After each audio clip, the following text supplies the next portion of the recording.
Hi students, I'm Prachi Goval here with another video on determinants. Today the topic that I'm taking is properties of determinants. This is a very important topic.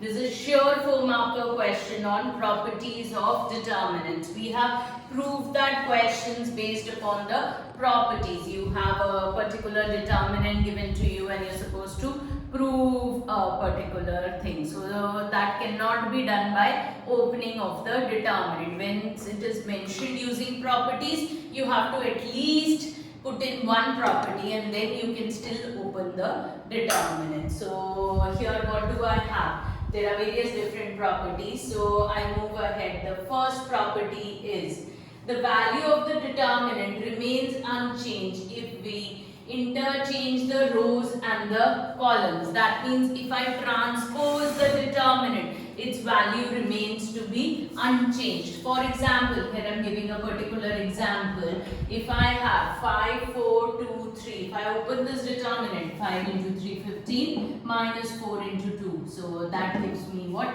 7. Now if I interchange the rows and columns, that means I am transposing the determinant. We did transpose of a matrix. So the same thing I am doing over here. So what happens? My first row becomes my first column and my second row becomes my second column. So now when I open this determinant, what do I get? 5 into 3 minus 4 into 2. So I get the same value. So see over here also I had got 7 and here also I am getting 7. That means delta is equals to delta dash. Please do remember this property. Lots of questions can be directly done by delta is equal to delta dash. Now the second property. If any two rows or columns are interchanged, then the value of the determinant becomes negative. Here I am interchanging only two rows amongst each other or two columns amongst each other. Here I was interchanging the rows and the columns. That means I was taking the transpose over there. There is a difference between the two. So suppose I take up the same example. When I open this determinant, I get 7. Now if I interchange row 1 and row 2, this is my symbol for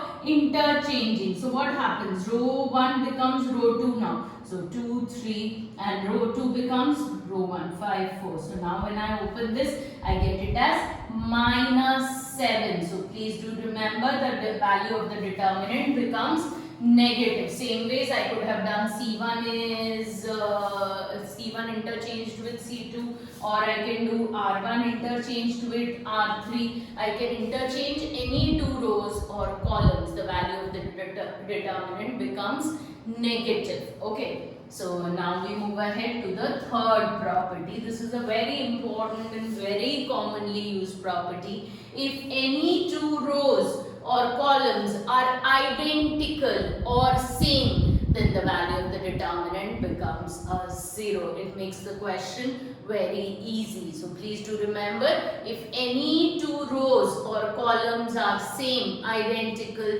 the value of the determinant becomes 0. So that means, for example, see over here, 3, 2, 4, 3, 2, 4, 1, 7 and 8. So what is happening? R1 and R2 are the same. So value of the determinant becomes what? 0. Same ways if I have over here ABC, XYZ, ABC. So C1 and C3 are the same. So the value of the determinant again becomes what? 0. Clear or not? So these were the first three properties. Now we move ahead to property 4. If each element of a row or a column is multiplied by a constant, then the value of the determinant also gets multiplied by that particular constant. For example, if I have delta 1 as 5, 4, 2, 3, again the same example. So the value of this determinant comes out to be what? 7. Now I am multiplying row 1 with 2 times of row 1. So what happens? The first row gets multiplied with the constant 2. So this becomes what? 10, 8. And this remains to be 2, 3. So now when I open this determinant, what do I get? I get 14, which can be written as 2 times of 7. This is just a verification. I am showing it to you how it comes out. So delta 2 is what? 2 times of delta 1. We would be doing it in variables when we would be come into questions. X, Y, Z, A, B, C, all those would be used. Now let's move to property 5. This is also a very commonly used property. If the elements of any one row or column are expressed as the sum of two or more elements or terms, then the determinant splits. Then the determinant can also be expressed as the sum of two or more determinant. That means the determinant splits. For example, if I have A1 plus K1, A2 plus K2 and A3 plus K3, and niche I have B1, B2, B3 and C1, C2, C3. So what is happening over here? Row 1 is expressed as the sum of two elements, A1 plus K1, A2 plus K2. So now what happens? Here the determinant splits. It becomes what? A1, A2, A3. The second and the third row as it is. B1, B2, B3, C1, C2, C3.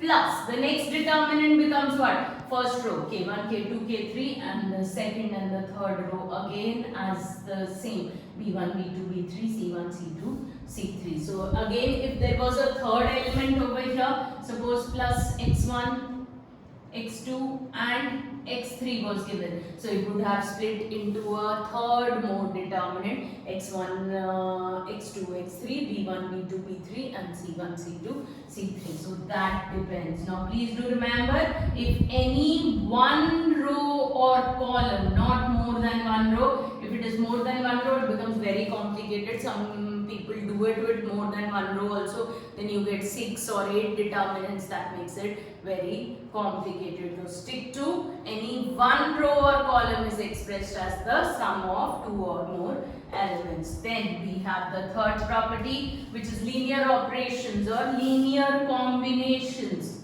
Linear combinations. This is very simple.